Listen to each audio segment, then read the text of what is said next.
और आइए सबसे पहले ये देख लेते हैं कि आज के शो में न्यूज इन फोकस कौन सी हैं। पूरे शो के दौरान वो खबरें जिसमें हमारा स्पेशल फोकस रहेगा। सबसे पहले आज प्रधानमंत्री नरेंद्र मोदी के संसद में दिए गए बयान पर बात करेंगे और उन्होंने तीसरी सबसे बड़ी इकोनॉमी की गारंटी दोहराई है और साथ ही साथ विपक्ष को आड़े हाथों लिया है।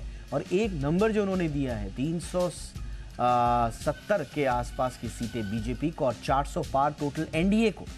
ये पूरी खबर होगी आगे, आज के प्रधानमंत्री नरेंद्र मोदी के संबोधन का पूरा विश्लेषण आगे। इसके अलावा आज कवर स्टोरी में हम बात करेंगे नकल का खेल अब सीधा जेल। जी हाँ, सरकार ने आज जो पब्लिक एग्जाम बिल को पेश किया है संसद में, पास अभी होना इसका बाकी है, लेकिन इसके बाद अब ये बहस चल पड़ी है कि जो सख्त प्रावधान इसमें किए गए हैं क्या उनसे देश में नकल माफिया पर लगाम लग पाएगी, क्या पेपर लीक जैसी घटनाएं रुक पाएंगी। पूरा विश्लेषण आगे खास मेहमानों के साथ भी। साथ ही साथ जी बिजनेस की मुहिम एक बार फिर रंग लाई है। अनचाही कॉल्स पर लगातार जी बिजनेस ने मुहिम उठाई है और सरकार से कहा है कि कुछ इस पर बड़ा एक्शन होना चाहिए। ट्राई इस पर बड़ा एक्शन लेकर आए और अब जी बिजनेस की मुहिम लाई है रंग। ट्राई ने एक बड़ा एक्शन लिया है, कंपनियों पर बड़ी कार्रवाई की है, जुर्माने की कार्रवाई की है। क्या ये पूरी खबर आगे आपको बताएंगे, इसका क्या असर होगा ये भी बताएंगे। और साथ ही साथ पेटीएम पेटीएम पेटीएम, बीते कुछ दिनों से ये शब्द चर्चा में है। बाजार से लेकर कॉर्पोरेट और आम लोगों के तक ये पेटीएम संकट का लगातार जिक्र हो रहा है। लेकिन अब पेटीएम का नारा था पेटीएम करो, हम कह रहे हैं पेटीएम में क्या करो। जो भी आपके सवाल हैं उनके जवाब देने की कोशिश हम लगातार कर रहे हैं। आगे क्या होगा पेटीएम का ये भी बताएंगे, पूरी खबर आगे। और साथ ही साथ इसरो एक स्पेस में रोबोट भेजने की तैयारी में। क्या है इसरो की ये पूरी कवायद और कौन सा ये रोबोट तैयार किया गया है, इस पर भी बहुत ही डिटेल्ड वे में आपको बताएंगे आगे न्यूज इन फोकस में। और रोज की तरह आज का हमारा पोल, दर्शकों से इस शो में जुड़ने का एक बढ़िया मौका। इस पोल के जरिए आप जुड़िए। आज का सवाल है हमारा, क्या कठोर कानून से पेपर लीक के मामलों पर लगाम लग पाएगी। बड़ी पुरानी बहस है इस देश में कि कानून सख्त करने से कुछ नहीं होता, मानसिकता सुधरनी चाहिए। तो क्या तंत्र मजबूत करने की आवश्यकता है, कानून को सख्त करने की आवश्यकता है। आज जो सरकार बिल लेकर आई है उसमें सख्त प्रावधान है, इसलिए आपका नजरिया क्या है, क्या ऐसा हो पाएगा सख्त कानूनों से?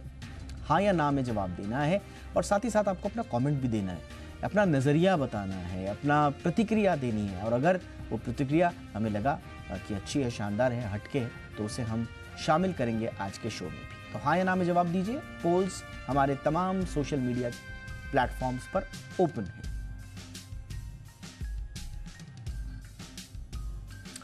आइए फटाफट अंदाज में देख लेते हैं दिन भर की टॉप खबरें फटाफट अंदाज में।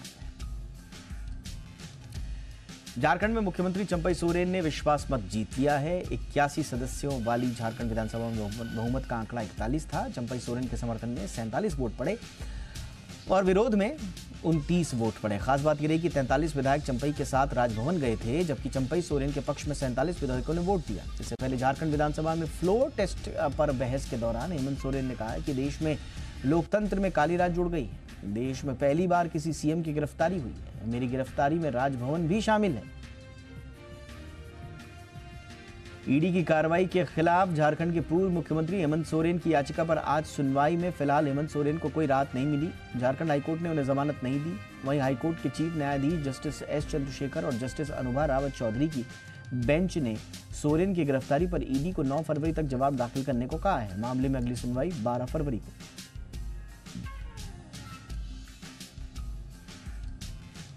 आज उत्तर प्रदेश का साल 2024-25 का बजट पेश हुआ। योगी सरकार के 8वें बजट में वित्त मंत्री सुरेश खन्ना ने 73,06,437 करोड़ रुपए का बजट पेश किया, जो प्रदेश के इतिहास में अब तक का सबसे बड़ा बजट है।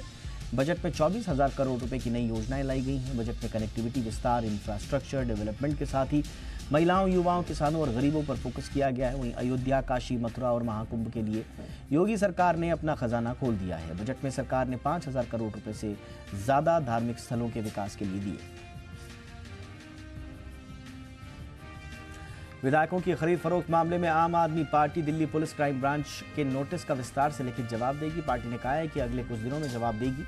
क्राइम ब्रांच ने मुख्यमंत्री अरविंद केजरीवाल और मंत्री अतिशी वारनेना को 5 फरवरी तक जवाब देने का नोटिस जारी किया था। पार्टी ने कहा कि दिल्ली पुलिस क्राइम ब्रांच के नोटिस का अगले कुछ दिनों में लिखित जवाब दिया जाएगा। हालांकि आम आदमी पार्टी का कहना है कि क्राइम ब्रांच के नोटिस को नोटिस कहना गलत होगा, बल्कि वो एक सफेद चिट्ठी है जिसका जवाब आम आदमी पार्टी अगले कुछ दिनों में देगी।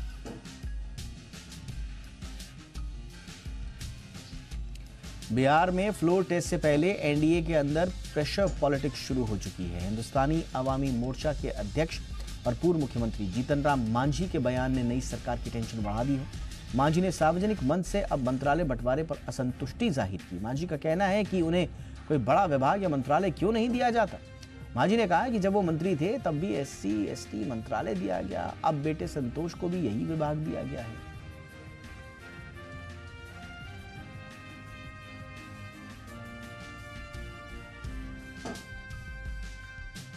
और आइए अब शुरू करते हैं आज की हमारी कवर स्टोरी।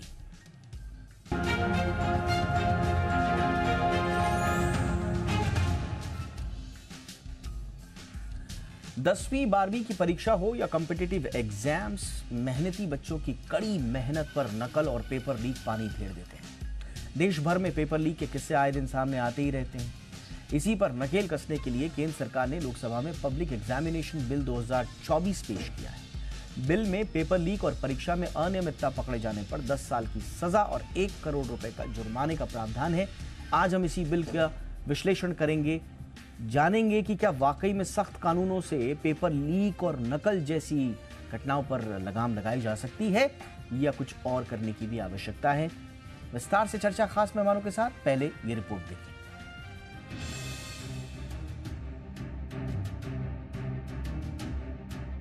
प्रतियोगी परीक्षाओं में नकल और पेपर लीक पर नकेल कसने के लिए सरकार ने संसद में पब्लिक एग्जामिनेशन विधेयक 2024 पेश किया है। केंद्रीय मंत्री डॉक्टर जितेंद्र सिंह ने लोकसभा में इसे रखा। बता दें कि हाल ही में केंद्रीय मंत्रिमंडल ने इस विधेयक को मंजूरी दी थी। बिल में पेपर लीक और परीक्षा में अनियमितता पकड़े जाने पर 10 साल की सजा और 1 करोड़ रुपए के जुर्माने का भी प्रावधान किया गया है। संसद में पेश किए गए इस विधेयक में अपराध, माफिया और सांठगांठ में शामिल पाए गए लोगों के खिलाफ कार्रवाई का प्रावधान है। इसके अलावा 4 साल तक परीक्षा को आयोजित करने पर रोक लगाई जा सकती है। हालांकि विद्यार्थियों को निशाना नहीं बनाया जाएगा।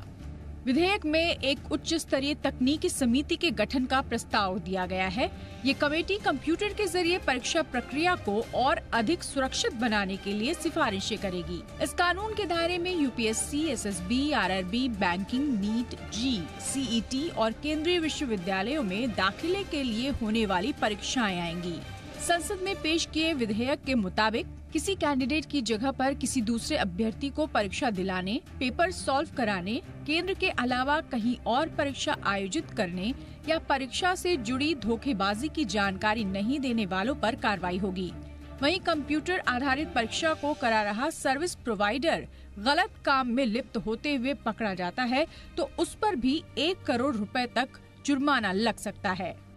अब ये भी समझ लीजिए कि सरकार को पब्लिक एग्जामिनेशन बिल लाने की जरूरत क्यों पड़ी। दरअसल दोबारा परीक्षा कराने पर खर्च और कई दिक्कतें बढ़ती हैं। यही नहीं, सरकार और प्रशासन को छात्रों की नाराजगी भी झेलनी पड़ती है। आए दिन MP, राजस्थान, झारखंड में पेपर लीक के मामले सामने आते रहते हैं। इसीलिए सरकार इस बिल को लेकर आई है। बजट सत्र की शुरुआत पर 31 जनवरी को संसद के दोनों सदनों की संयुक्त बैठक को संबोधित करते हुए राष्ट्रपति द्रौपदी मुर्मू ने कहा था कि सरकार परीक्षाओं में होने वाली गड़बड़ी को लेकर युवाओं की चिंताओं से अवगत है। उन्होंने कहा, इस दिशा में सख्ती लाने के लिए नया कानून बनाने का निर्णय लिया गया है। ब्यूरो रिपोर्ट, जी मीडिया। खास मेहमान इस वक्त हमारे साथ जुड़ रहे हैं Neetu Singh, founder and director KD campus. बहुत बहुत स्वागत है नीतू जी आपका हमारे शो पर। और हमारे साथ है Nitin Vijay, founder and CEO Motion Education Private Limited. बहुत बहुत स्वागत है नितिन जी आपका भी हमारे शो पर।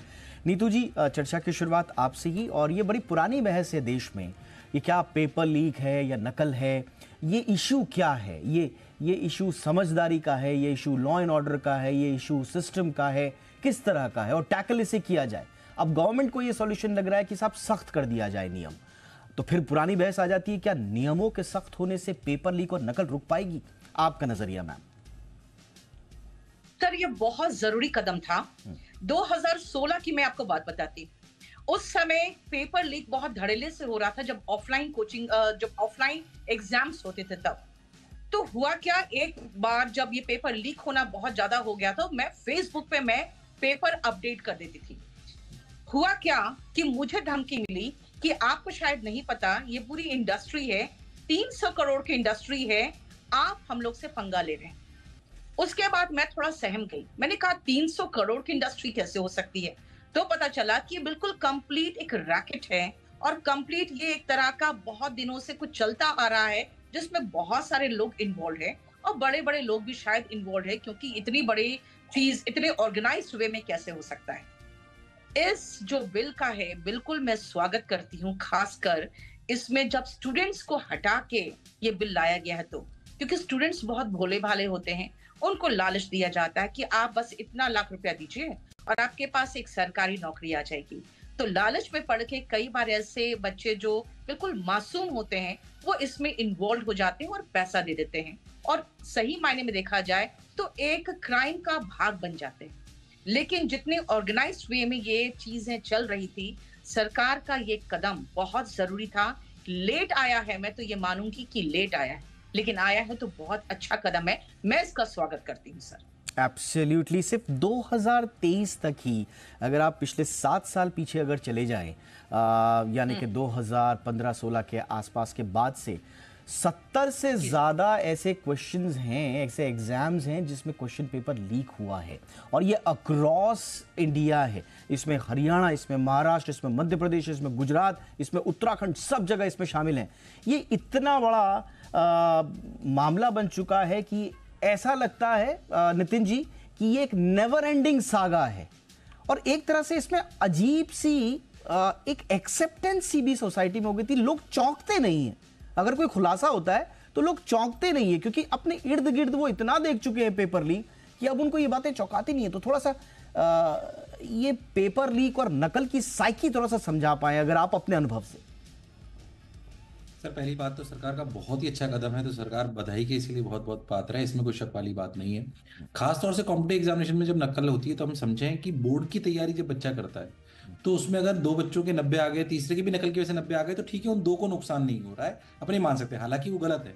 बट कॉम्पिटिटिव एग्जामिनेशन में आप समझेंगे तो सिर्फ रैंक्स की ही लड़ाई है। वहां पे नकल हो जाना मतलब कई बच्चों का भविष्य खराब हो जाना, और उनकी जगह किसी ऐसे बच्चे ने लेना जो वास्तविकता में उस काबिल नहीं था कि उस स्कूल में या उस कॉलेज में जा सके। मेरा जो इसमें एक बात और कहनी है, जैसे कि नीतू मैम ने बोला, मैं उनसे बिल्कुल सहमत हूं कि इसमें बच्चों पे कोई प्रावधान नहीं रखा गया है। पर मैं एक बात और बोलना चाहूंगा कि कई बार आप देखेंगे तो नकल के मामले ऐसे आए जिसमें ऐसे बच्चों ने चीटिंग कराई है जो तीसरा या चौथा या 5वां अटेम्प्ट दे रहा है। आप अगर ध्यान से देखेंगे तो उसमें उनका तीसरा, चौथा, 5वां अटेम्प्ट देने का उनको किसी कॉलेज में जाने का महत्व नहीं था। उसमें उनको बेसिकली किसी और दूसरे को चीटिंग करानी थी। तो जिनको हम बहुत मासूम बच्चे मान रहे हैं, कई बार तीसरे, चौथे, 5वें अटेम्प्ट वाले बच्चे मासूम नहीं होते, बल्कि वो शायद उस रैकेट का हिस्सा होते हैं जिसकी हम आज बात कर रहे हैं। तो उस पर थोड़ा सा और सोचना और विचारणीय विषय है कि हम किनको बच्चा मान रहे हैं, किनको मासूम मान रहे हैं, और कौन वास्तविकता में उस रैकेट का ही हिस्सा है। जैसा कि हमें पता पड़ा है कि जो बिल में भी पास हुआ है वो ये है कि जो भी एजेंसीज जो इसमें इन्वॉल्व हैं, जो बेसिकली कंडक्ट कराती है एग्जामिनेशन में, हो सकता है ओएमआर चेकिंग हो, स्कैनिंग हो, उन पे 1 करोड़ रुपए का फाइन और 10 साल का रखा गया है। और जो उस रैकेट में लिप्त होंगे, जो बच्चों को मदद करेंगे, 20 तरीके की जो चीजें लिखी गई हैं, उसमें भी एक आध चीज छूटी है, मैं आपको बताना चाहूंगा। तो उसमें 3 साल और 5 साल का प्रावधान रखा है, और 10 लाख रुपए की जो है मुआवजा रखा गया है। अपन ऐसा कह सकते हैं। आप एक बात थोड़ी सी और मैं आपको कहना चाहूंगा कि इसमें अगर अपन बहुत ध्यान से देखेंगे तो नकल को बचाने के लिए एक और चीज बहुत इंपॉर्टेंट होती है, जो सीबीटी कंडक्शन कराया जाता है, कंप्यूटर बेस्ड टेस्ट। उसमें आप देखेंगे तो बच्चे के लिए प्रॉक्टरिंग और जोड़ी जानी चाहिए। जैसे कि आजकल कंप्यूटर्स पे फीचर आने लगे कि कंप्यूटर पे बच्चा टेस्ट दे रहा है, तो अगर उसके आसपास कोई भी मूव कर रहा है, वो खुद भी चीटिंग कर रहा है, तो पता पड़ जाता है। मेरे हिसाब से टेक्नोलॉजी के माध्यम से उसको और इंटीग्रेट अपने को करना चाहिए। और एक और बात जो अपने को इस सीबीटी के अलावा जो अपने को करनी चाहिए वो ये है कि बहुत सारे मल्टीपल लेवल पे एग्जाम कंडक्शन हो रहे हैं, उस वजह से कई बार डिस्क्रिपेंसी आती है। मतलब एक ही एग्जाम बहुत सारे स्लॉट्स में हो रहा है, शायद ये देश में इंफ्रास्ट्रक्चर थोड़ा कम है, तो मेरी रिक्वेस्ट ये भी है साथ साथ इस मंच के माध्यम से कि इंफ्रास्ट्रक्चर को इतना बड़ा कर दिया जाए कि एक ही बार में अगर 10-15 लाख बच्चा एग्जाम दे रहा है तो एक ही पेपर के थ्रू वो जज हो। कई बार मल्टीपल पेपर के थ्रू, भले चीटिंग का हिस्सा नहीं है, बट मल्टीपल पेपर के थ्रू जब हम उन्हें जज करते हैं परसेंटाइल के बेसिस पे, वो थोड़ा कई बार अनफेयर हो जाता है, क्योंकि चीटिंग हटाने की प्रक्रिया भी इसीलिए करी जा रही है क्योंकि हम अनफेयर मींस को हटा रहे हैं। बट कई बार हमारी प्रक्रिया का हिस्सा ही ऐसा होती है जो शायद ये प्रक्रिया वाली बात तो अपनी बड़ी इंपॉर्टेंट बोली। देखिए ये अब इसमें जवाबदेही किसकी तय हो। देखिए मैं तो उन बच्चों को जानता हूं कि पेपर लीक की कोई घटना हुई, 100 से ज्यादा बच्चों ने पेपर दिए, 2-3 संलिप्त पाए गए, सबका एग्जाम कैंसिल, सबके एग्जाम निरस्त। कई बच्चों के एग्जाम जो हैं वो कोर्ट में चले जाते हैं मामले, वो लटके रहते हैं, उनके रिजल्ट्स नहीं आते, फिर बाद में पता चलता है कि साहब कोर्ट के कहने पर पूरा एग्जाम ही निरस्त हो गया। अब इसमें उन बच्चों की क्या गलती जिन्होंने तैयारी की थी, जो अपनी पूरी तैयारी करके आए थे और अपने ऑर्गेनिकली उन्होंने मार्क्स प्राप्त किए हैं। ये जो पूरी प्रक्रिया है, इस पूरी प्रक्रिया में संस्थागत जिम्मेदारी कहीं दिखाई नहीं देती। नीतू जी, जिसने नकल करवाई उसको आपने पकड़ लिया, लेकिन वो सिस्टम जिसकी नाक के नीचे ये नकल हो रही थी, उसकी जवाबदेही कौन सुनिश्चित करेगा? सर, सबसे पहले जो ऑर्गेनाइजेशन एग्जाम करवा रहा है उसकी बहुत बड़ी जिम्मेदारी बनती है कि उनके पेपर में किसी भी तरह का लूप एंड होल नहीं। मैं आपको और एक तरीका बताती हूँ जिस तरह से नकल होता है। बच्चा कंप्यूटर पे बैठा है, हाथ में उसने माउस पकड़ रखा है, लेकिन उस कंप्यूटर का एक्सेस किसी और के पास होता है। इस लेवल तक का नकल हो रहा है आज के जमाने में, जब डिजिटल इंडिया की बात कर रहे हैं हम तब, क्योंकि डिजिटली हम इतने ज्यादा एडवांस्ड हो गए हैं कि आपके पास माउस है लेकिन एक्सेस किसी और के पास है। तो इस लेवल के अगर हम कह सकते हैं कि यहाँ पर बहुत सारे संस्था, इवन जो कंप्यूटर लैब्स है वो भी इन्वॉल्व होते हैं, कई कंप्यूटर लैब्स इन्वॉल्व इस मामले में। तो देखा जाए तो हर लेवल पर ये चेक होगा। सबसे पहले इस समय तक मैं आपको बता दूं कि अगर पुलिस को भी इन्फॉर्म किया जाता था तो पुलिस के पास भी कोई ऐसा फिक्स्ड कानून नहीं था जिसके तहत वो मामला दर्ज करते। वो करप्शन के तहत दर्ज कर रहे थे, किसी और के तहत दर्ज करते थे। लेकिन अब जब ये कानून आ जाएगा और इतना बड़ा सजा का प्रावधान रहेगा तो मुझे लगता है कि अब लोग डरेंगे, क्योंकि अब तक तो वो अंदर जाते थे, बेल में वापस बाहर आ जाते थे और फिर इस चीज में और अच्छे से इन्वॉल्व होते थे। क्योंकि लोगों आपने सही कहा मैम कि थोड़ा सा भय तो आएगा, लेकिन एक सवाल ये भी, एक विडंबना है, ये सवाल नहीं है, ये विडंबना है नितिन जी, कि हम जिस पुलिस के पास कहते हैं कि साहब पुलिस से हमें संरक्षण मिलेगा, उसी पुलिस के भर्ती से जुड़े हुए पेपर लीक हो जाते हैं, उसी पुलिस विभाग से जुड़ी हुई भर्ती में पता चलता है कि साहब कोई गवर्नमेंट ऑफिशियल इन्वॉल्व था, कोई विभाग के लोग इन्वॉल्व थे, प्रिंटिंग प्रेस सबसे ज़्यादा इन्वॉल्व रहती हैं। अब कहाँ तक जाए? लेकिन मेरा बार बार एक ही सवाल है नितिन जी, कि जिसने नकल कराई उसको आप पकड़ लेंगे इस कानून के बाद, उसको आप सज़ा भी दिला देंगे, लेकिन जो बच्चा अपनी पूरी मेहनत से उस एग्ज़ाम को निकाल चुका है बिना किसी नकल के, बिना किसी फ्रॉड के, उस बच्चे का एग्जाम निरस्त हो जाता है। इस तरह के मामले जब विवादास्पद हो जाते हैं, कोर्ट में चले जाते हैं, उस बच्चे की सुनवाई कैसे होगी? उसको क्या आप उसको मुआवजा देंगे? क्या आप उसको सांत्वना देंगे? उसकी भरपाई कैसे होगी? सर, मेरा इसमें ऐसा मानना है कि जैसे कि आपने बोला कि भाई विडंबना है कि पुलिस के एग्जाम में चीटिंग होने लगती है। पहली बात उसके लिए तो मैं कहता हूं कि जैसे ही पेरेंट्स या बच्चे जिनके लिए चीटिंग होती है वो मीडिया के पास जाते हैं, आप लोगों के पास आते हैं और आप बखूबी उसको निभाते हैं अपने दायित्व को, और बहुत फास्ट एक्शन होता है। मैं कह रहा हूँ जितना फास्ट एक्शन मीडिया लेती है उतना ही फास्ट एक्शन के फास्ट कोर्ट ट्रैक्स हों जिसपे प्रैक्टिकली बहुत जल्दी कोर्ट में डिसीजन हो और डेडलाइंस हो कि अगले जब चीटिंग का मामला आया, मुकदमा दर्ज हुआ, अगले 30 दिन में उसका रिजल्ट आना जरूरी है कि कौन कौन इसमें इन्वॉल्व थे, कौन कौन सा सेंटर उसमें इन्वॉल्व था, या कौन कौन से बच्चे उसमें इन्वॉल्व थे। उनके एग्जाम को हटाकर बाकी सबके रिजल्ट को डिक्लेयर करने की अनुमति दी जाए, ताकि आपने जैसा बोला कि जो बच्चे जिनका कोई गुनाह नहीं था, जिन्होंने पूरी तैयारी के साथ एग्जाम दिया था, आप सोचिए उसको पता पड़ता है 2 महीने बाद उसको फिर एग्जाम देना पड़ता है। हमने कोविड में देखा है कई बार एग्जाम निरस्त हुए, दोबारा हुए, बच्चों पर इतना ज्यादा प्रेशर आ जाता है इस बात का। मेरी इस मंच के माध्यम से आपसे रिक्वेस्ट है कि अपन ये बात रख सकते हैं कि इसमें फास्ट कोर्ट जिन्हें अपन कहते हैं उनको इसमें सम्मिलित करा जाए, और जैसे ही मुकदमा दर्ज हो 30 दिन के अंदर या 15 दिन के अंदर उनका रिजल्ट आना अनिवार्य हो, और तुरंत जो भी सस्पेक्ट हो उनको हटा दिया जाए, और उनके अलावा जितने बच्चे हैं उनका रिजल्ट दे दिया जाए। इसका एक आसान और बढ़िया समाधान होगा, ऐसा मेरा ये आपने सही बात बोली। बच्चे यही चाहते भी हैं कि भाई ठीक है, जो संदिग्ध हैं उनको आप दायरे में लेकर इन्वेस्टिगेशन कीजिए, लेकिन बाकी बच्चों को पनिश मत कीजिए, और एक स्ट्रिंजेंट आप एक इकोसिस्टम बनाइए। अब हालांकि एक बहस फिर ये रह जाती है कि साहब ये तो वो नकल है, ये तो वो पेपर लीक है जो कि एविडेंट है, जो कि प्रत्यक्षम किम प्रमाणम है, साक्ष्य जिसके मौजूद है, सामने है। कई लोगों की ये भी एक धारणा रहती है कि साहब, कई लोगों की धारणा ये भी होती है कि साहब इंटरव्यूज जैसे वहाँ सेटिंग चलती है, तो वो जो सेटिंग वाली जो चीटिंग है वो कब खत्म होगी इस देश से, ये अभी इसका जवाब किसी के पास नहीं। मैं आप दोनों से क्विक रिएक्शन दूंगा, लेकिन पहले आज का पोल और उसका जवाब ले लेते हैं फटाफट से। आज के दर्शकों से हमने आज का एक सवाल पूछा था कि क्या उन्हें भी लगता है कि कठोर कानून बना देने से चीटिंग और पेपर लीक जैसे मामले रुक जाएंगे। देखिए, आश्वस्त तो हैं लोग, सकारात्मक हैं, पॉजिटिव हैं कि कठोर कानून लाइए, तो 74% लोग मान रहे हैं कि हाँ रुक जाएगी, लेकिन 26% लोग अभी भी नहीं मान रहे। देखिए, नंबर ज्यादा हैं, ज्यादा लोग वो हैं जो मानते हैं कि रुक जाएगी, और संभवतः सरकार इसीलिए कठोर कानून सख्त भी कर रही है और सख्त कर रही है। लेकिन ये जो 26% है नहीं कहने वाले, इनके मन में भी तो कुछ सवाल होंगे, इनको लगता है कि कठोर कानून से भी नहीं होगा। तो मैं थोड़ा सा क्विकली आप दोनों से रिएक्शन चाहूंगा। तो एग्जैक्टली क्या करना चाहिए नीतू जी अभी, और क्योंकि कानून एक जगह और मानसिकता बदलना एक जगह। सर, निर्भया केस के बाद बहुत सख्त कानून हो गया रेप के मामले में, लेकिन रेप रुका तो नहीं। लेकिन ये एक डेटरेंट फैक्टर है जो इंसान को ये डर तो पैदा करता है कि अगर मैं करूंगा तो इतना भारी नुकसान होगा और इतने दिन तक मैं अंदर रहूंगा। तो ये बहुत जरूरी है, डर बहुत जरूरी है। तो मैं मानती हूँ इस कानून के बाद पुलिस को भी पता होगा कि हमें किस मामले के तहत दर्ज करना है मामला। कोर्ट भी जल्दी से जल्दी सुनवाई कर सकती है क्योंकि उनके पास भी एक प्रॉपर कानून होगा। और मैं मानती हूँ कि बिल्कुल फास्ट ट्रैक कोर्ट में अगर इसको देखा जाए तो ये जल्दी मामला निपटाया जाए। हाँ, बच्चे जो हैं वो कहते हैं गेहूं के साथ घुन भी पिस जाता है। तो मैं मानती हूँ कि हाँ, बच्चे इसके कारण तो बहुत फ्रस्ट्रेटेड है, बहुत प्रॉब्लम में है और बहुत झेल चुके हैं। लेकिन मैं समझती हूँ कि इस कानून का स्वागत बच्चे भी कर रहे हैं क्योंकि उनको भी पता है कि इसके बाद एक डर पैदा होगा। ये जो संगठन खुले आम काम कर रहे हैं, चाहे वो किसी भी डिपार्टमेंट के ऑफिसर है, उनको ये बहुत बड़ा ऑफर देने की क्षमता रखते हैं क्योंकि इन्होंने बहुत कमा लिया है।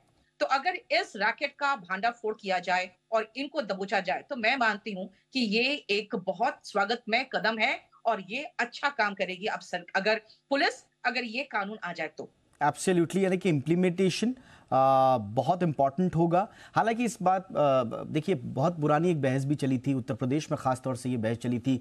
मुलायम सिंह उस समय राजनाथ सिंह की सरकार थी और फिर मुलायम सिंह चुनाव जीत कर आए थे। इसी तरह के कानून को इम्प्लीमेंट करने की कोशिश को लेकर बड़ी किरकिरी भी हुई थी राजनाथ सिंह की, बड़ा उनको विरोध झेलना पड़ा था, बहुत ज़्यादा स्ट्रिक्ट वो एक्शन करने वाले थे। और उसके बाद मुलायम सिंह कहते हैं कि साहब ये नहीं होगा, हम तो आम लोगों के साथ खड़े हैं, आम परीक्षार्थी के साथ खड़े, इतना ज़्यादा आप उन पर सख्ती कर देंगे तो फिर कैसे होगा। और कालांतर में फिर मुलायम सिंह यादव की सरकार बनती है, राजनाथ सिंह को जाना होता है। तो बहुत सारे लोग इस मत के भी हैं कि आप ज़रूरत से ज़्यादा कठोरता ना करें। इस बिल में एक अच्छी बात यह है, और नितिन जी मैं आखिरी कमेंट आपका चाहूँगा, इसमें अच्छी चीज़ ये कि कैंडिडेट को डिफाइन किया गया है ताकि आप सही लोगों तक पहुँचे। कैंडिडेट के हित जो हैं वो उसको फालतू में उसको किसी तरह के कानूनी पचड़ों में पड़ने की आवश्यकता ना पड़े। तो ये एक अच्छा अलग से प्रावधान इन्होंने किया है।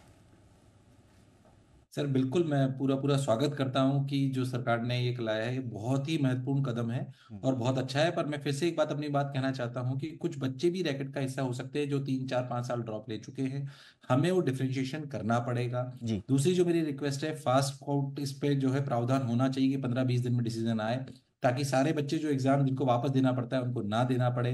तीसरी बात, थोड़ा सा सीबीटी एग्जाम जो हो रहे हैं यानी कि कंप्यूटर बेस्ड टेस्ट, उनमें प्रॉक्टरिंग जिसे हम बोलते हैं उसका प्रावधान लाया जाए। जो मल्टीपल बार एग्जाम्स हो रहे हैं जिनको हम डिफरेंट लेवल पे असेस करते हैं, उनको सिंगल एग्जामिनेशन में लाया जाए ताकि बच्चों के साथ जो थोड़ा अनफेयर हो रहा है वो ना हो। और तीसरी बात, लास्ट बात जो आपने वैसे बोली है जो बिल्कुल सही भी है कि नियम तो बन गया है, कानून तो बन गया है, पर ये शायद हमारे पुलिस प्रशासन और हमारी सबकी मानसिकता पर निर्भर करता है कि कितना अच्छे से हम इसको लागू कर पाएंगे। और जो बच्चे चीटिंग भी कर रहे हैं उनको एक शिक्षाविद के रूप में ये मैसेज देना चाहता हूं, बेटा आज आप शायद किसी अनफेयर मीन से किसी कॉलेज की सीट ले सकते हो, पर विश्वास मानिए कि ये आपको जीवन की असली सफलता नहीं दिलाएंगे। ये मैं एक शिक्षाविद होने के नाते, एक शिक्षक होने के नाते आपको कह रहा हूं और अपने अनुभव से कह रहा हूं कि ऐसे अनफेयर मीन्स का प्रयोग बिल्कुल मत करिए। ये क्षणिक सुख आपको जरूर मिल सकता है पर वास्तविकता में जीवन में सफलता आपको इससे नहीं मिलेगी। दिक्कत ये भी आपने बिल्कुल सही कहा, ये दशकों से, सैकड़ों वर्षों से जो है ये चीटिंग की परंपराएं चलती रही हैं, हर दौर में होती रही हैं,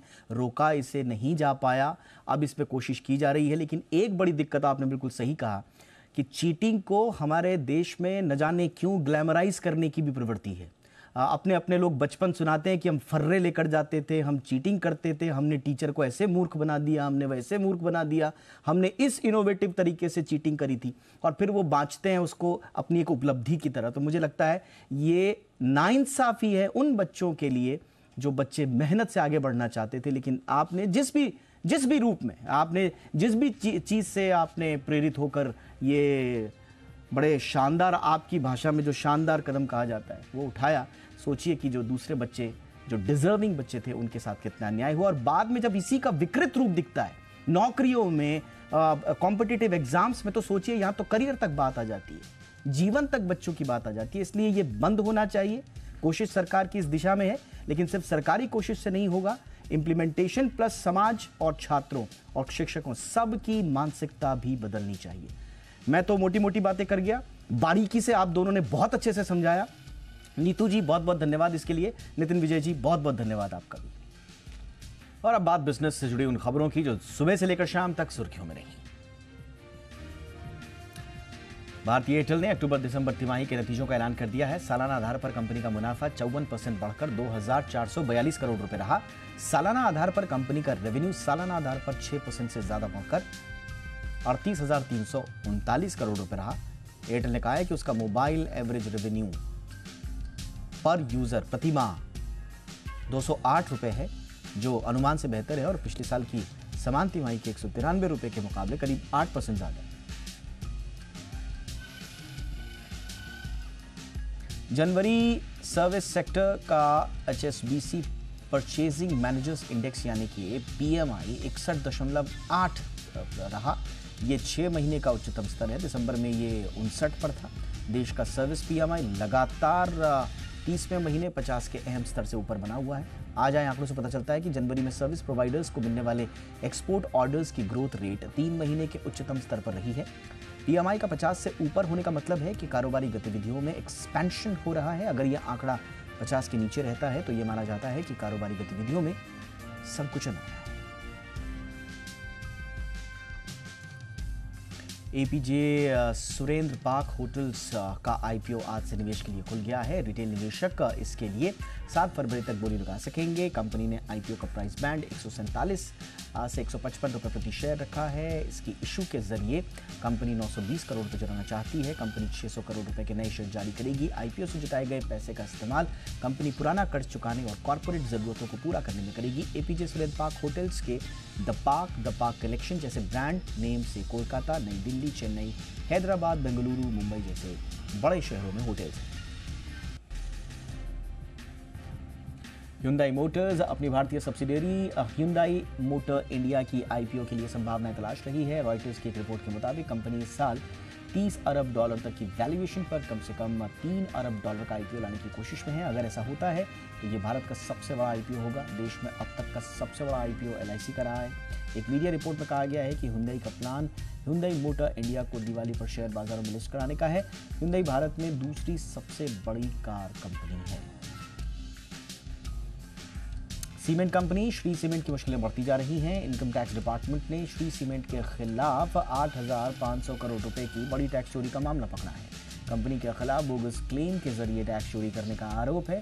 श्री सीमेंट ने टैक्स चोरी के मामले में जवाब देने के लिए 8 फरवरी तक का समय मांगा है। इस खबर से श्री सीमेंट के शेयरों में तेज गिरावट देखने को मिली है। बोगस क्लेम के मामले में कंपनी को 18 जनवरी तक जवाब देना था, जो कंपनी ने अब तक नहीं दिया। अब श्री सीमेंट ने 8 फरवरी तक का समय मांगा है। अमेरिकी एसेट मैनेजमेंट कंपनी वैनगार्ड ने ओला की पेरेंट कंपनी ANI टेक की वैल्यूएशन घटा दी है। वैनगार्ड ने तीसरी बार ANI टेक की फेयर वैल्यू में कमी की है। रेगुलेटरी फाइलिंग से ये जानकारी मिली है। अब ओला की वैल्यूएशन करीब $1.9 अरब है। ये दिसंबर 2021 में ओला की $7.3 अरब की वैल्यूएशन से 74% कम है। वैनगार्ड के पास ANI टेक की करीब 0.7% हिस्सेदारी है।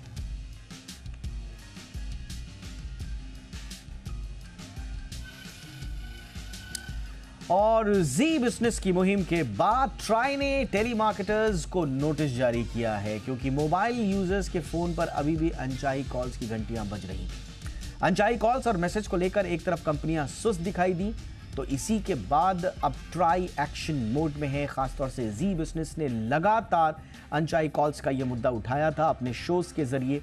हमने इस पर एक लंबी चर्चा भी कराई, एक सीरीज ऑफ डिस्कशन किया, और उसके बाद ट्राई ने अब फाइनली बड़ा एक्शन लेते हुए 11 लाख टेलीमार्केटर्स को नोटिस दिया है।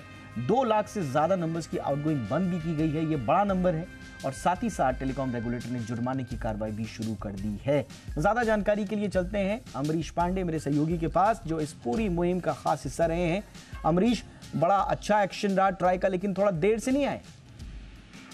देखिए, कई बार ऐसा होता है कि सरकार सुझाव कुछ देती है, लेकिन उस सुझाव पर अमल करने में देर लग जाती है। जी बिजनेस ने इससे पहले भी यही कहा था कि सरकार नियम तो बनाती है, लेकिन क्या वो नियम पालन हो रहे हैं या नहीं, ये जानना बेहद जरूरी है। और अब जबकि हमने लगातार इस बात पर फोकस किया था कि वो नियम पालन हो रहे हैं कि नहीं, ट्राई ने वो नियम को पालन करके दिखा दिया है। ट्राई ने लगभग 100 करोड़ 110 करोड़ अगर साफ कहें तो 110 करोड़ का जुर्माना अलग अलग टेलीकॉम कंपनियों को अलग अलग मामलों में लगाया है। और ये एक साफ और सख्त संदेश है कि अगर आपने अनचाही कॉल्स पर अपने एंड पर कोई कंट्रोल नहीं किया, तो हमारे पास जुर्माना लगाने के साथ साथ और भी कई हथकंडे हैं जो कि हम यहाँ पर अपना सकते हैं। इसके साथ साथ आर्टिफिशियल इंटेलिजेंस का इस्तेमाल करते हुए ट्राई ने जो फर्जी मैसेजेस थे उन पर भी लगाम लगाने की कोशिश की है। लगभग 3 लाख से ज्यादा हेडर्स और 2.5 लाख से ज्यादा टेम्पलेट्स को ब्लॉक किया गया है। इसके अलावा 1 लाख के आसपास ऐसे नंबर थे जो कि जिनसे कि टेलीमार्केटर्स लगातार कॉल कर रहे थे, लोगों को परेशान कर रहे थे। उनकी शिकायतों को देखते हुए उनको ब्लॉक किया गया है। 1.5 लाख से ज्यादा ऐसे नंबर थे जिनकी आउटगोइंग लगभग 6 महीने के लिए बंद कर दी गई है। तो एक बड़ा एक्शन हम टेलीकॉम रेगुलेटर की तरफ से देख रहे हैं, और टेलीकॉम रेगुलेटर का स्पष्ट कहना है कि आने वाले दिनों में ये एक्शन और ज्यादा सख्त होगा और ज्यादा तेज होगा। वजह यही है कि टेलीकॉम कंपनियों को लगातार ये हिदायत दी जा रही है कि आप अपने एंड पर इसको रोकिए। नहीं रोक पा रही हैं वो, या जानबूझकर नहीं रोक रही हैं, ऐसे में जुर्माने की कार्रवाई साथ साथ और भी जो पेनल्टी एक्शन हैं वो सरकार और तेज करने वाली है। दीपक, बताइए, ये जो 2 लाख नंबर्स की आउटगोइंग बंद की गई है, ये किन एंटिटीज के नंबर्स थे? और दूसरा, जो 11 लाख टेलीमार्केटर्स को नोटिस दिया गया है, ये कौन है? ये टेलीमार्केटर क्या करते हैं ये लोग? देखिए, टेलीमार्केटर्स एक रजिस्टर्ड टेलीमार्केटर्स का पूरा एक वो सरकार के पास व्यवस्था है जिसमें कि आपको रजिस्टर करना होता है कि मैं एक टेलीमार्केटर हूं, मुझे विज्ञापन के लिए इन नंबर्स की जरूरत होती है और मैं अपने विज्ञापन के लिए इनको भेजता हूं। लेकिन जब आप विज्ञापन की कैटेगरी से बाहर निकल के स्पैमिंग की कैटेगरी में आ जाते हैं, यानी कि आदमी की अनिच्छा के बावजूद उसको आप कॉल कर रहे होते हैं, उसके एक नंबर के ब्लॉक करने के बाद आप दूसरे नंबर से उसको कॉल करते हैं या मैसेज करते हैं, तो ये उसको परेशानी में डालता है। और इन्हीं वजहों से ऐसे 11 लाख नंबर्स को, ऐसे 11 लाख टेलीमार्केटर्स को ट्राई ने नोटिस भेजा और उनसे स्पष्टीकरण चाहा है कि अगर आप ये जानबूझकर कर रहे हैं तो इसको रोकिए, और अगर आप नहीं रोकते हैं तो हम आप पे कार्रवाई करेंगे। इसके साथ साथ जिन नंबर्स की आउटगोइंग बंद की गई है उनको स्पष्ट संदेश है कि आपके पास आपके जो नंबर्स हैं उनको कई लोगों ने अलग अलग जो एप्स होते हैं उनके जरिए ब्लॉक किया था। इसके साथ साथ इन नंबर्स की शिकायत ट्विटर समेत बाकी जो अन्य सोशल मीडिया के पोर्टल्स हैं उन पर लगातार आई है। इस रिपोर्टिंग के बाद ही सरकार ये एक्शन ले रही है। आपकी आउटगोइंग यानी कि उन नंबर से कॉल आने की जो अवधि है वो 6 महीने के लिए बंद कर दी गई है। वो सुविधा उन नंबर से कॉल जो है 6 महीने के लिए नहीं आएगी। अगर उसके बाद भी ये टेलीमार्केटर्स नहीं रुकते हैं तो उन नंबर्स को परमानेंटली ब्लॉक कर दिया जाएगा। ये बड़ी कार्रवाई है। और देखिए, आपने बिल्कुल सही कहा, टेलीमार्केटर्स क्या होते हैं कि ये कहते हैं साहब हम अमुक उत्पाद बेचना चाहते हैं। इनकी एक जेन्युइन कॉल आपके पास आएगी, लेकिन अगर आपने इनको एंटरटेन नहीं किया तो ये अब सेम नाम से कुछ थर्ड पार्टी के थ्रू या कहीं और के थ्रू आपको कॉल्स करवाएंगे और उत्पाद वही होगा, लेकिन बाद में इनसे सवाल पूछा जाता है कि आप कॉल क्यों कर रहे हैं। जो मेन जो टेलीमार्केटर है तो वो कहता है साहब मेरा तो ये कॉल है ही नहीं, मैं नहीं जानता ये कौन कॉल कर रहा है, आई डोंट नो। जबकि होता ये है कि इन्हीं की सरपरस्ती में ये कॉल आते हैं और इसीलिए इन पर अब एक्शन की बात कही गई है। बने रहिए, ये तो एक बड़ी खबर है जिसका असर हुआ है। एक और बड़ी खबर है जिसका असर हुआ है और अमरीश मेरे साथ इस खबर पर बने हुए हैं। पहले खबर बता दें आपको, फसाई की दरअसल 43वीं बैठक में खाद्य सुरक्षा और मानक नियमों को सरल और कारगर बनाने के संशोधनों को मंजूरी दी गई है। इन संशोधनों को अगर अंतिम रूप दे दिया जाएगा उसके बाद खाद्य उत्पादों के लिए केवल फसाई प्रमाणीकरण ही अनिवार्य होगा और बैठक में जो उत्पादों की नियामक स्वीकृति जो है उसके लिए तमाम जो तरीके हैं, अलग अलग तरह की तरीकों को अपनाने के लिए पहली और एक डिटेल्ड नियमावली भी मंजूर कर दी गई है। अब ये जल्दी आएगी, लेकिन एग्जैक्टली इस खबर के मायने क्या हैं अमरीश से समझते हैं। अमरीश, एक और खबर का असर, हमारी मुहिम का असर, एग्जैक्टली अब इससे क्या बदल जाएगा? देखिए, कई बार ऐसा होता है कि कोई भी सर्विस शुरू करने से पहले अलग अलग नियामकों से हमको मंजूरी लेनी पड़ती है। विशेष तौर पे खाद्य सुरक्षा के मामले में अगर देखा जाए तो ऐसे इसके लिए नियमन बहुत सारे तगड़े हैं। FSSAI है, इसके अलावा हेल्थ मिनिस्ट्री है, इसके अलावा कंज्यूमर अफेयर्स मंत्रालय, इसके अलावा बाकी अन्य मंत्रालय हैं जिनसे कि अलग अलग प्रोडक्ट्स के लिए मंजूरी लेनी पड़ती थी। और यही सबसे बड़ा कंफ्यूजन था उत्पादक के लिए भी और कंज्यूमर के लिए भी। कंज्यूमर को भी ये नहीं पता होता था कि अगर हमने ग्रीन मार्क देख लिया तो क्या ये वेजिटेरियन है या नहीं, ये हेल्दी है या नहीं, ये रेड मार्क हो गया तो ये नॉन वेजिटेरियन है, ये हेल्दी है कि नहीं, ये प्रोसेस्ड फूड है या फ्रोजन फूड है। इस तरह की बहुत सारी कंफ्यूजन थी और इन सभी कंफ्यूजन को दूर करने के लिए सरकार ने ये व्यवस्था की है कि खाने पीने की कोई भी चीज, चाहे लिक्विड फॉर्म में हो, प्रोसेस्ड फॉर्म में हो, फ्रोजन फॉर्म में हो, उसके लिए सिर्फ एक नियामक रहेगा जो कि food security and safety authority of India रहेगा, यानी कि फसाई रहेगा।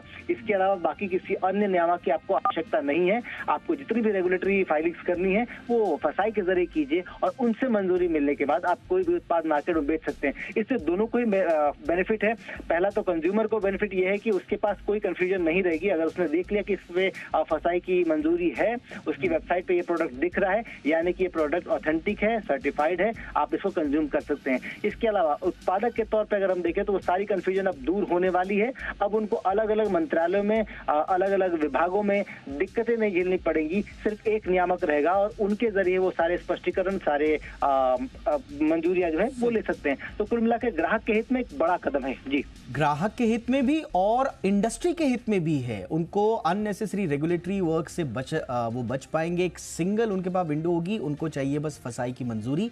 फसाई अपना पूरा होमवर्क करके अगर उनको सर्टिफिकेशन दिया तो वो मान्य होगा। और कंज्यूमर के लिए तो है ही, अब जो अलग अलग उत्पाद हैं उनमें अलग अलग सर्टिफिकेशन को लेकर कंफ्यूजन नहीं होगा। तो एक इन्फॉर्म्ड डिसीजन लेने में एक कंज्यूमर के लिए भी अच्छी बात, इंडस्ट्री के लिए भी अच्छी बात, काफ़ी अच्छा कदम फसाई का। सिंगल सिस्टम हो गया है सर्टिफिकेशन का आने वाले दिनों में। बहुत बहुत शुक्रिया अमरीश इस तमाम जानकारी के लिए। आइए आगे बढ़ते हैं। चंद्रयान 3 और आदित्य L1 की सफलता के बाद अब इसरो गगनयान भेजने की तैयारी में जुटा हुआ है। इस प्रोजेक्ट के से जुड़ा ताज़ा अपडेट ये है कि मिशन गगनयान से पहले इसरो एक रोबोट जिसका नाम व्योममित्रा है, एक महिला के नाम पर है, इसको अंतरिक्ष में भेजेगा। जानकारी के मुताबिक ये रोबोट इसी साल जुलाई के बाद अंतरिक्ष में भेजा जा सकता है। आर्टिफिशियल इंटेलिजेंस से लैस ह्यूमनॉइड रोबोट अंतरिक्ष में इंसानों की तरह बर्ताव करेगी। ये रोबोट जिसका नाम महिला पर है, इंसानों की तरह चल फिर सकेगी और इंसानी हाव भाव को समझ सकेगी। साथ ही साथ आर्टिफिशियल इंटेलिजेंस से लैस ये रोबोट पूछे गए सवालों के जवाब भी दे सकेगी। आपको बता दें कि मिशन गगनयान भारत का पहला मानव सहित अंतरिक्ष मिशन है, जिसके तहत 2 से 3 अंतरिक्ष यात्रियों को गगनयान के जरिए 400 किलोमीटर दूर कक्षा में भेजा जाएगा और फिर उन्हें समुद्र में उतारकर पृथ्वी पर वापस सुरक्षित लाया जाएगा।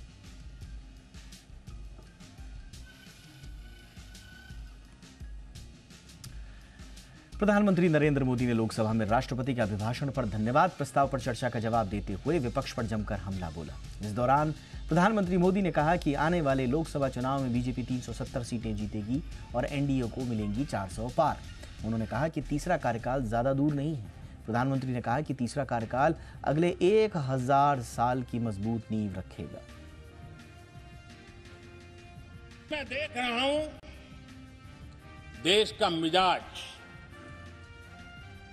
एनडीए को तो 400 पार कर पाई के रहेगा, लेकिन भारतीय जनता पार्टी को 370 सीट अवश्य देगा।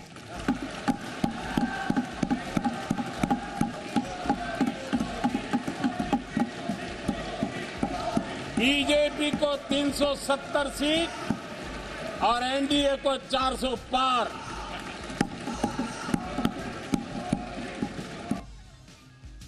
संसद में पीएम मोदी ने कहा कि देश की जो अर्थव्यवस्था है वो 5वें नंबर पर है और पूरी दुनिया हमारे हौसले को देख रही है। पीएम ने कहा कि उनके तीसरे टर्म में दुनिया की तीसरी सबसे बड़ी इकोनॉमी बन जाएगी और प्रधानमंत्री नरेंद्र मोदी ने एक बार फिर इसकी गारंटी भी दी। जिस तेज गति से भारत विकास कर रहा है, उसकी बारीकियों को जानते हुए मैं विश्वास से कहता हूं,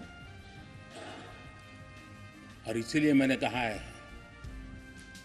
कि हमारे तीसरे टर्म में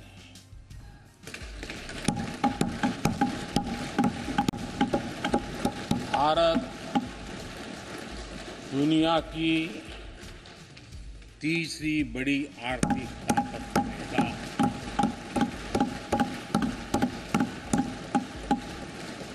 और ये मोदी की गारंटी है। और अब बात पेटीएम की, जिसकी मुश्किलें बढ़ चुकी हैं और काफी ज्यादा हद तक गहरा भी रही हैं। आरबीआई ने पाया कि पेटीएम पेमेंट्स बैंक यानी कि पीपीबीएल के लाखों खातों में केवाईसी नियमों का पालन नहीं हुआ। मामले में आशंका कई जगह रिपोर्ट्स में यह भी जताई जा रही है कि मनी लॉन्ड्रिंग का कुछ मामला हो सकता है।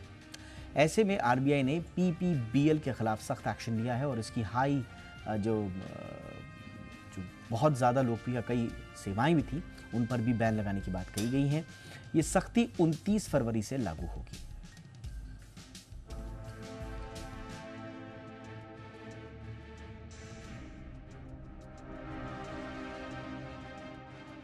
देश में डिजिटल लेन देन को बढ़ावा देने में पेटीएम की बड़ी भूमिका रही है, लेकिन अब यही पेटीएम मुश्किलों में है। आरबीआई ने पेटीएम पेमेंट्स बैंक यानी पीपीबीएल पर केवाईसी के उल्लंघन की शिकायत पाई है। ऐसे में कंपनी पर मनी लॉन्ड्रिंग की आशंका बढ़ गई है। ऐसे में आरबीआई ने पीपीबीएल पर आर्थिक अनियमितता बरतने के आरोप में बैंकिंग रेगुलेशन एक्ट के तहत एक्शन लिया है। इसके तहत पीपीबीएल से जुड़ी कई सेवाएं 29 फरवरी से प्रभावित होंगी। आरबीआई ने कहा कि 29 फरवरी के बाद पेटीएम की बैंकिंग सर्विस बंद हो जाएगी। इस तहत पीपीबीएल ग्राहक कोई भी क्रेडिट डिपॉजिट और फास्टैग का इस्तेमाल नहीं कर पाएंगे। वहीं पेटीएम वॉलेट यूजर्स 29 फरवरी के बाद अपने वॉलेट में पीपीबीएल के जरिए कोई पैसा नहीं जोड़ पाएंगे। हालांकि 29 फरवरी के बाद वे अपनी मौजूदा शेष राशि का इस्तेमाल तब तक कर सकेंगे जब तक कि यह खत्म ना हो जाए। वहीं confederation of all India traders यानी CAIT ने कारोबारियों से अपील की है कि वह बिजनेस ट्रांजैक्शन के लिए पेटीएम की बजाय दूसरे पेमेंट ऑप्शन का इस्तेमाल करें। पहले मामला समझते हैं। दरअसल पीपीबीएल के ऑडिट रिपोर्ट के मुताबिक इसके लाखों खातों में केवाईसी नियमों का ठीक से पालन नहीं किया गया है। यानी बैंक नहीं जानता कि उसके ग्राहक कौन है और क्या करते हैं। ऐसे में केवाईसी में हुई कथित गड़बड़ी के चलते मनी लॉन्ड्रिंग को लेकर आशंका जाहिर की गई है। ऑडिट रिपोर्ट के मुताबिक केवाईसी को लेकर हुई गड़बड़ियों में पाया गया है कि एक पैन कार्ड का इस्तेमाल करके कई खाते खोले गए हैं और इन खातों से करोड़ों रुपयों के लेन देन हुए हैं, जो नियमों के मुताबिक ज्यादा है। यही वजह है कि आरबीआई ने नियमों के खिलाफ हुए इन लेन देन पर सख्ती बरतते हुए पेटीएम के खिलाफ एक्शन लिया है। पेटीएम पेमेंट पीपीबीएल के पास करीब 35 करोड़ ई वॉलेट हैं। इनमें से करीब 31 करोड़ निष्क्रिय हैं। इनमें लाखों खाते ऐसे हैं जिनमें केवाईसी नहीं की गई है। पीपीबीएल पर आरबीआई को गलत और अधूरी जानकारी देने के भी आरोप हैं। इससे पहले भी कामकाज में अनियमितता के चलते मार्च 2022 में आरबीआई ने पेटीएम पेमेंट्स बैंक पर नए ग्राहक जोड़ने पर रोक लगा दी थी। फिलहाल आरबीआई की इस सख्ती का असर पेटीएम क्यूआर, साउंड बॉक्स और कार्ड मशीन पर नहीं पड़ेगा, लेकिन लोगों में ये आशंकाएं हैं कि कहीं आगे पेटीएम वॉलेट के लिए टॉप अप बंद ना हो जाए।